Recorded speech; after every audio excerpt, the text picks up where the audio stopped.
Día 22 de lectura El juego del ángel de Carlos Ruiz Zafón, narrado por Marina González Pérez. 15. Camino de casa me detuve frente al escaparate de una papelería de la calle Argentería. Sobre un pliego de paño relucía un estuche que contenía unos plumines y una empuñadura de marfil a juego con un tintero blanco grabado con lo que parecían musas o hadas. El conjunto tenía cierto aire de melodrama y parecía robado del escritorio de algún novelista ruso de los que se desangraban de 1000 en 1000 páginas. Isabela tenía una caligrafía de ballet que yo envidiaba, pura y limpia como su conciencia, y me pareció que aquel juego de plumines llevaba su nombre. Entré y le pedí al encargado que me lo mostrase. Los plumines estaban chapados en oro y la broma costaba una pequeña fortuna, pero decidí que no estaría de más corresponder a la amabilidad y paciencia que mi joven ayudante me dedicaba con algún detalle de cortesía. Pedí que me lo envolviesen en un papel púrpura brillante y un lazo del tamaño de una carroza. Al llegar a casa, me dispuse a disfrutar de esa satisfacción egoísta que da el presentarse con un obsequio en la mano. Me disponía a llamar a Isabela como si fuese una mascota fiel sin más que hacer que esperar con devoción al regreso de su amo, pero lo que vi al abrir la puerta me dejó mudo. El pasillo estaba oscuro como un túnel. La puerta de la habitación del fondo estaba abierta y proyectaba una lámina de luz amarillenta y parpadeante sobre el suelo. Isabela, llamé, la boca seca. Estoy aquí. La voz provenía del interior de la habitación. Dejé el paquete sobre la mesa del recibidor y me dirigí hacia allí. Me detuve en el umbral y miré dentro. Isabel estaba sentada en el suelo de la estancia. Había colocado una vela dentro de un vaso largo y estaba dedicada con afán a su segunda vocación después de la literatura: poner orden y concierto en inmuebles ajenos. ¿Cómo has entrado aquí? Me miró sonriente y se encogió de hombros.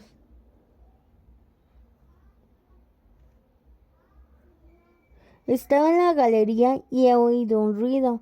He pensado que sería usted, que había vuelto, y al salir al pasillo he visto que la puerta de la habitación estaba abierta. Pensaba que había dicho usted que la tenía cerrada. Sal de aquí, no me gusta que entres en esta habitación, es muy húmeda. Menuda tontería, con el de trabajo que hay aquí. Mire, venga, mire todo lo que he encontrado. Duré. Entre, vamos. Entré en la habitación y me arrodillé a su lado. Isabela había separado los artículos y las cajas por clases: libros, juguetes, fotografías, prendas, zapatos, lentes. Miré todos aquellos objetos con aprensión. Isabela parecía encantada, como si hubiese dado con las minas del rey Salomón. ¿Todo esto es suyo? Negué. Es del antiguo propietario. ¿Lo conocía usted? No, todo eso llevaba aquí años cuando me mudé. Isabela sostenía un paquete de correspondencia y me lo mostró como si se tratase de una prueba de sumario. Pues yo creo que él ha averiguado cómo se llama, he averiguado cómo se llamaba. No me digas. Isabela sonrió, claramente encantada con sus afanes detectivescos. Marlaska dictaminó. Se llamaba Diego Marlaska. ¿No le parece curioso? ¿El qué? Que las iniciales sean las mismas que las suyas. DM. Es una simple coincidencia. Decenas de miles de personas en esta ciudad tienen esas mismas iniciales. Isabela me guiñó un ojo. Estaba disfrutando como nunca. Mire lo que he encontrado. Isabela había rescatado una caja de latón repleta de viejas fotografías. Eran imágenes de otro tiempo, viejas postales de la Barcelona antigua, de los palacios derribados en el Parque de la Ciudadela tras la Exposición Universal de 1888, de grandes caserones destruidos y avenidas sembradas de gentes vestidas al uso ceremonioso de la época, de carruajes y memorias que tenían el color de mi niñez. En ellas, rostros y miradas perdidas me contemplaban a 30 años de distancia. En varias de aquellas fotografías me pareció reconocer el rostro de una actriz que había sido popular en mis años mozos y que había caído en el olvido hacía mucho tiempo. Isabela me observaba silenciosa. ¿La reconoce?, preguntó. Me parece que se llamaba Irene Sabino, creo. Era una actriz de cierta fama en los teatros del Paralelo. Hace ya mucho de eso, antes de que tú nacieses. Pues mira esto.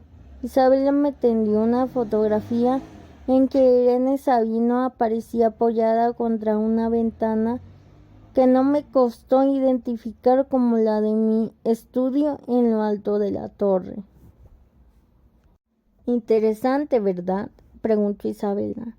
¿Cree que vivía aquí? Me encogí de hombros. A lo mejor era la amante del tal Diego Marlaska. En cualquier caso, no creo que sea asunto nuestro. Qué soso que es a veces. Isabela guardó las fotografías en la caja. Al hacerlo le resbaló una de las manos. La imagen quedó a mis pies. La recogí y la examiné.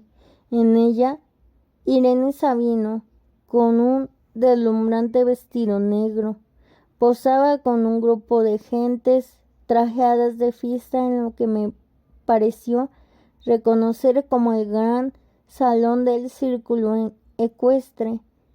Era una simple imagen de fiesta que no me hubiese llamado la atención, de no ser porque, en segundo término, casi borroso, se distinguía un caballero de cabello blanco en lo alto de la escalinata, Andreas Corelli. «Se ha puesto usted pálido», dijo Isabela. Tomó la fotografía de mis manos y la examinó sin decir nada. Me incorporé e hice una señal a Isabela para que saliese de la habitación. «No quiero que vuelvas a entrar aquí», dije sin fuerzas. «¿Por qué?» Esperé a que Isabela saliese de la habitación y cerré la puerta. Isabela me miraba como si no estuviese del todo cuerdo. «Mañana avisarás a las hermanas de la caridad y les dirás que pasen a buscar todo esto, que se lo lleven todo y lo que no quieran, que lo tiren. Pero no me discutas». No quise afrontar su mirada y me dirigí hacia la escalera que ascendía al estudio. Isabela me contemplaba desde el corredor. «¿Quién es ese hombre, señor Martín?» «Nadie», murmuré, «nadie». 16. Subí al estudio. Era noche cerrada, sin luna ni estrellas en el cielo. Abrí las ventanas de par en par y me asomé a contemplar la ciudad en sombras. Apenas corría un soplo de brisa y sudor mordía la piel. Me senté sobre el alféizar y prendí el segundo de los puros que Isabela había dejado sobre mi escritorio días atrás, a esperar un hálito de viento fresco o una idea algo más presentable que toda aquella colección de trópicos con que acometer el encargo del patrón.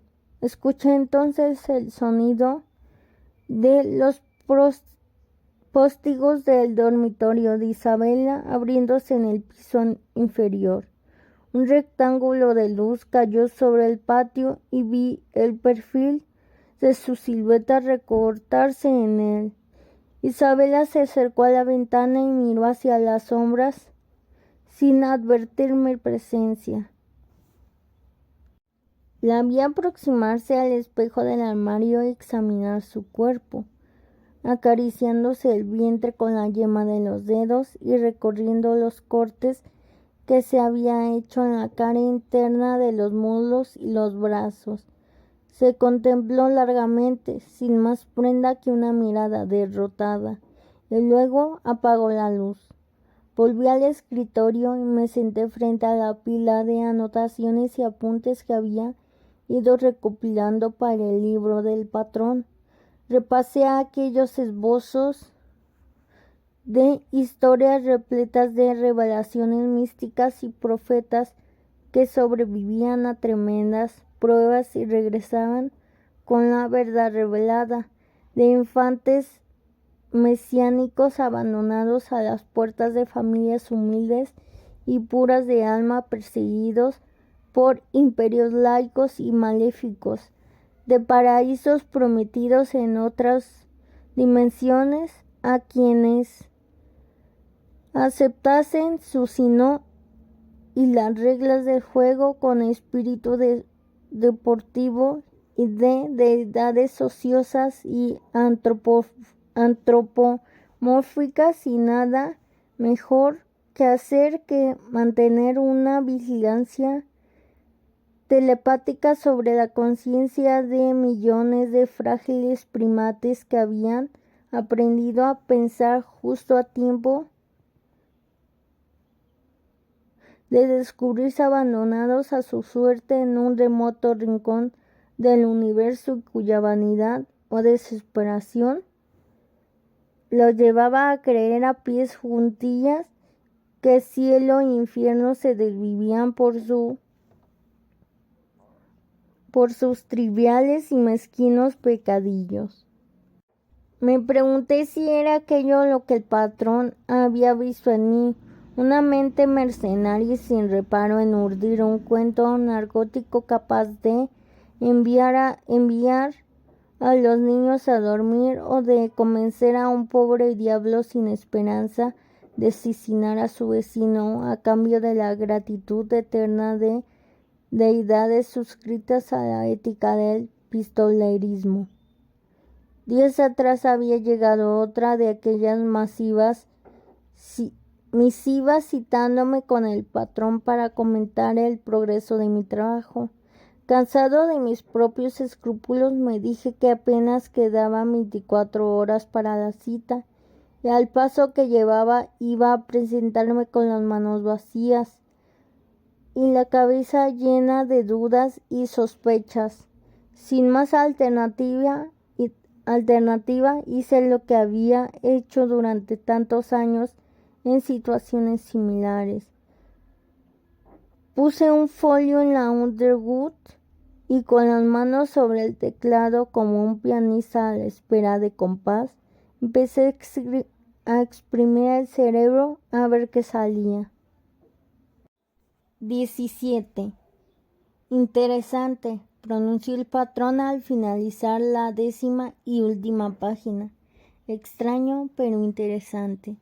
Nos encontrábamos sentados en un banco en la tiniebla dorada del umbráculo del parque de la Ciudadela. Una bóveda de láminas filtraba la luz hasta reducirla a polvo de oro, y un jardín de plantas esculpía las sombras y claros de aquella extraña penumbra luminosa que nos rodeaba. Encendí un cigarrillo y contemplé el humo ascender de mis dedos en volutas azules.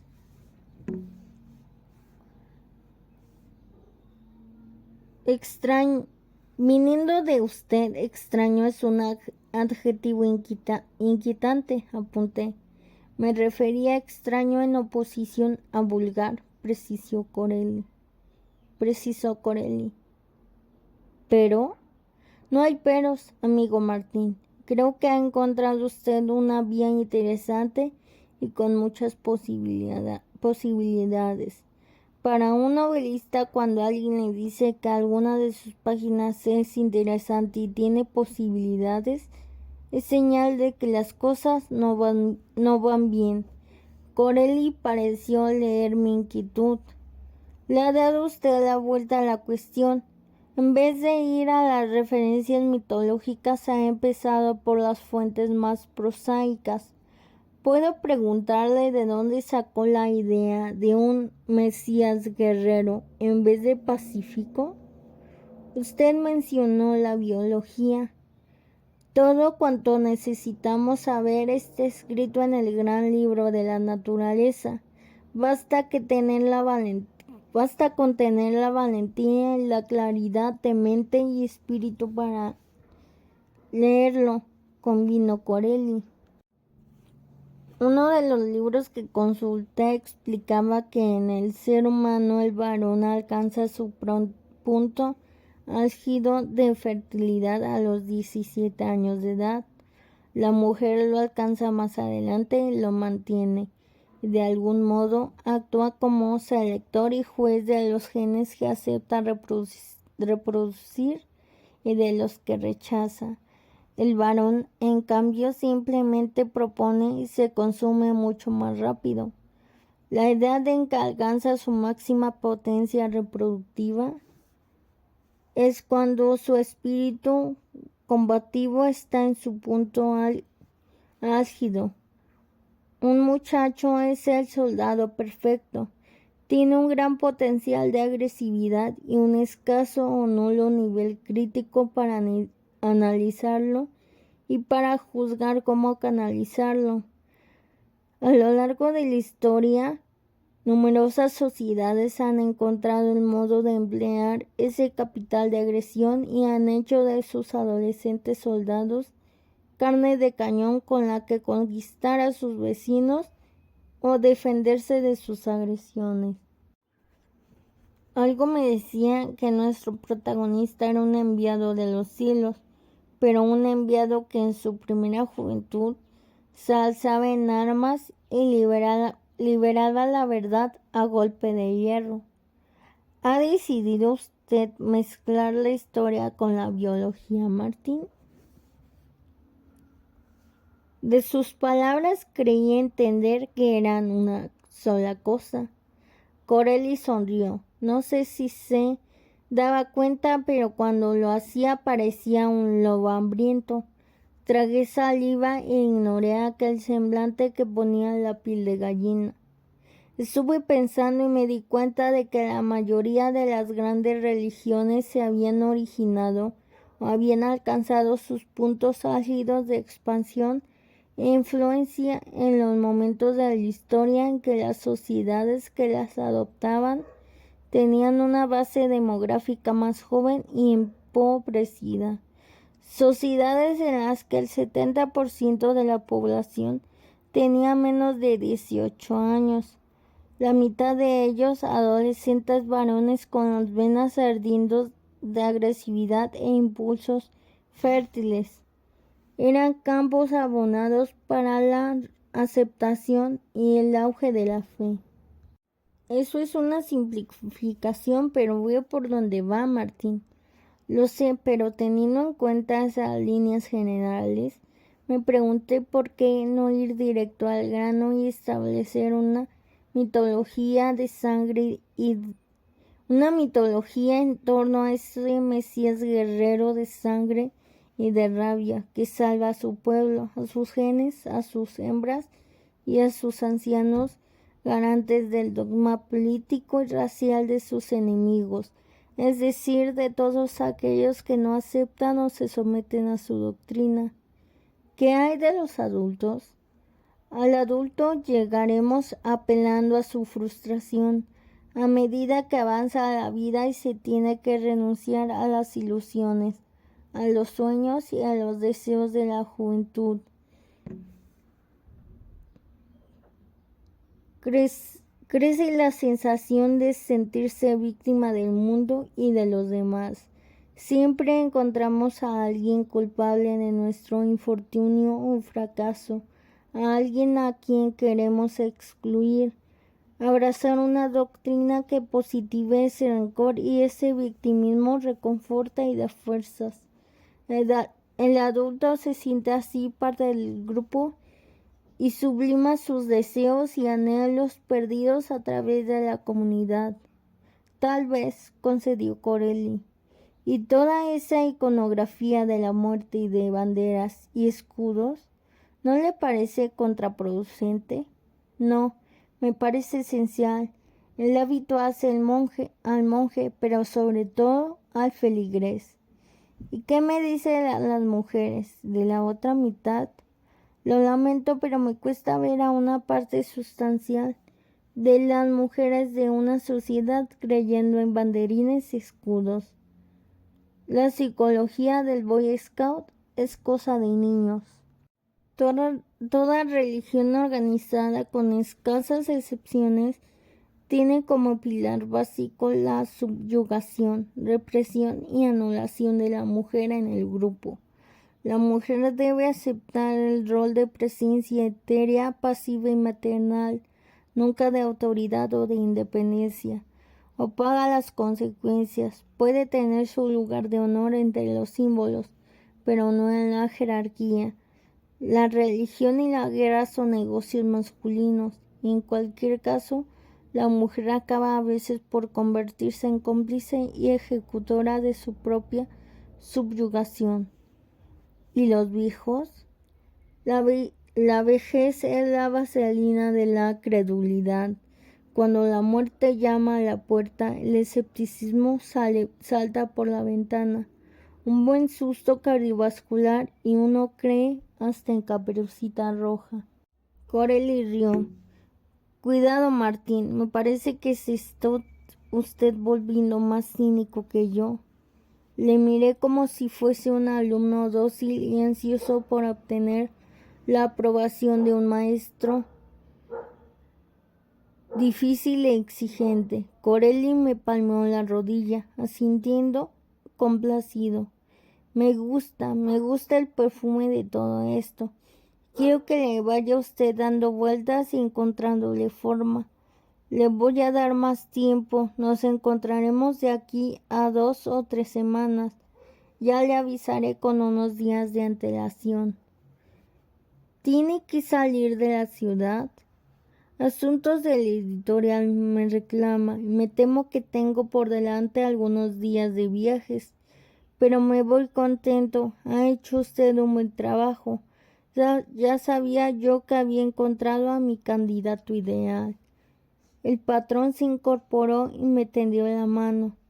Sequé en la pernera del pantalón el sudor que empapaba la palma de mi mano y se le estreché.